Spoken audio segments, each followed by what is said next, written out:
तो केंद्रीय मंत्री रविशंकर प्रसाद की बात करें तो उन्होंने बजट की तारीफ की है। जी हां, इस वक्त की बड़ी खबर, और इसे साहसिक बजट भी उन्होंने बताया है। उन्होंने कहा कि बजट स्वच्छ और सुरक्षित भारत पर फोकस है। रविशंकर प्रसाद ने बजट पर सवाल को लेकर के विपक्ष पर भी पलटवार किया।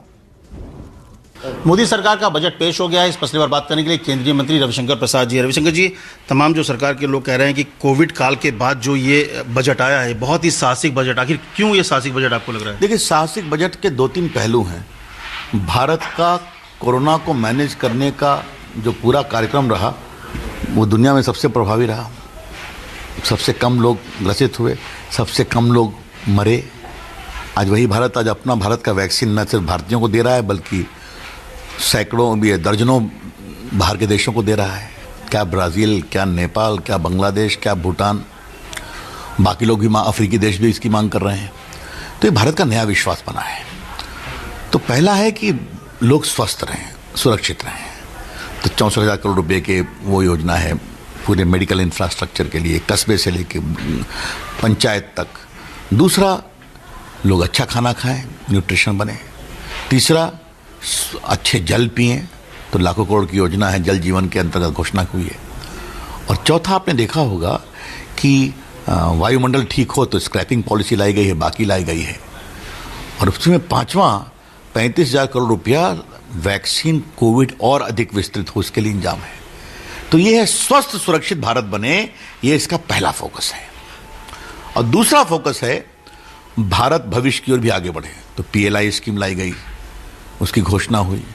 इलेक्ट्रॉनिक विभाग देखते हुए मैं बताना चाहता हूं कि इसमें बहुत बड़ा क्रांति हम लोग कर चुके हैं। कोरोना काल में ही दुनिया की हर टॉप कंपनी भारत आ गई है, जो आने वाले 5 वर्षों में 10 लाख करोड़ का मोबाइल बाहर भेजेगी और आपके 9 लाख लोगों को नौकरी देगी, 7 लाख करोड़ का एक्सपोर्ट करेगी। तो ये क्रांति इस तरह आपने देखा होगा टेक्सटाइल के क्षेत्र में कितना बड़ा काम। तो पूर्णता में भारत के विकास की चिंता फाइनेंशियल सेक्टर में आपको मैंने बताया, बाकी बताया। तो ये मुझे लगता है कि बहुत ही ऐतिहासिक बजट है। लेकिन सबसे बड़ी बात कि जो आपके ही मंत्रालय की बात करें, जो सेस लगा, कस्टम सेस लगा, उसकी वजह से जो इलेक्ट्रॉनिक सामान है वो महंगा हो जाएगा अब। लेकिन अब उनको हम क्या समझाऊं, आप देख रहे हैं ना कि पहले भारत में सिर्फ 2 मोबाइल फैक्ट्री थी, अब 268 हो गई है। आपके नोएडा में 93 फैक्ट्री आई है। और PLI स्कीम में तो दुनिया की सब कंपनियां भारत में आ गई हैं। तो अब तो भारत आत्मनिर्भर बन रहा है ना। तो हम चाहते हैं भारत जो अभी मोबाइल और एक्सपोर्ट कर रहा है आपका चार्जर वगैरह, तो सब कुछ एक्सपोर्ट करे। आज तो एप्पल कंपनी के बड़े बड़े फ़ोन यहाँ बन रहे हैं, वो भी बाहर जाएं। तो बाहर से रोकने पर वो ड्यूटी जो पहले 0 थी वो है, यहाँ से बाहर जाने पर तो छिट्टी जाए आसमान है। क्योंकि भारत में क्षमता है, भारत में योग्यता है, भारत के लोग योग्य हैं और भारत की सरकार मदद करना चाहती है, उसका असर है। लेकिन जो किसान जो आंदोलनकारी है उनको लग रहा था कि कुछ किसानों के लिए बड़ी बातों का ऐलान होगा, लेकिन उस तरह से चीजें नहीं आई, सिर्फ मंडियों को लेकर। एक बात आप समझ लीजिए कि कोरोना काल में किसानों की चिंता की गई कि नहीं की गई। आज के बजट को आप कोरोना काल में जो RBI ने घोषणा किया, जो निर्मला जी ने आत्मनिर्भर भारत घोषणा किया, 27 लाख करोड़ रुपए की घोषणा हुई है, जिसमें ग्रामीण गरीब कल्याण योजना भी है, 80 करोड़ लोगों को खाना खिलाया गया, बाकी लोगों को पेमेंट किया गया। उसी में 1 लाख करोड़ रुपया याद है कि नहीं इंफ्रास्ट्रक्चर के लिए, मखाना बिहार का, लीची, इन सब के लिए हुआ था, वेयर हाउसिंग बनेंगे। तो उस पर इसको देखना चाहिए। और आज ही देखिए किसानों के स्वामित्व की बात है कि नहीं। 40,000 करोड़ रुपया ग्रामीण इंफ्रास्ट्रक्चर को मजबूत करने का प्रावधान आज हुआ है कि नहीं। एक मंडियों को और मजबूत करने के लिए व्यवस्था हुई है कि नहीं। 1000 नए ई-मार्केट जुड़े ई-मंडी में, ये हुआ है कि नहीं। तो आज drip irrigation, super minor irrigation, इस सब के लिए आपने देखा होगा कुछ 100 करोड़ों की जगह पर 10,000 करोड़ रुपये व्यवस्था की गई है। और निर्मला जी ने आज एक बात और कह दिया है, MSP में मनमोहन सिंह की सरकार में 13-14 में कितना ज़्यादा धान में और गेहूं में, और आज हम कितना दे रहे हैं, 4 गुना, 5 गुना, 8 गुना है। तो और ये कब चलता रहेगा, ये हमारा कमिटमेंट है। लेकिन सबसे बड़ी बात की जो इंफ्रास्ट्रक्चर में खर्च हुआ है, कांग्रेस कह रही है कि जो जानबूझ के जो चुनावी राज्य लग रहा है, चुनावी बजट है, चुनावी राज्यों के लिए इंफ्रास्ट्रक्चर में खर्च किया जा रहा है। तो कांग्रेस हमारा समर्थन करेंगे क्या?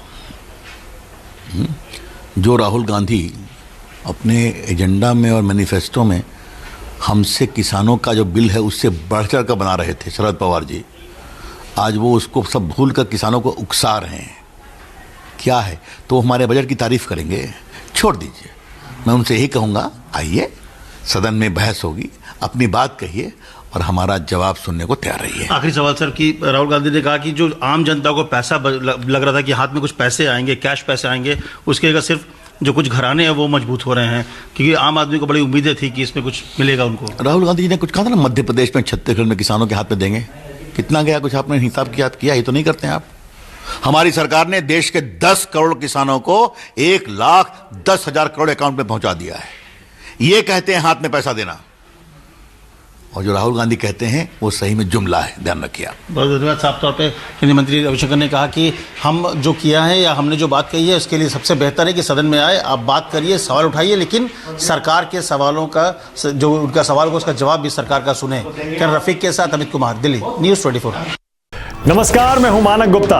अगर आपको हमारा ये वीडियो पसंद आया हो तो इसे लाइक और शेयर जरूर करें, और हां, हमें सब्सक्राइब और फॉलो करना ना भूलें ताकि आप देश और दुनिया की कोई खबर मिस ना करें।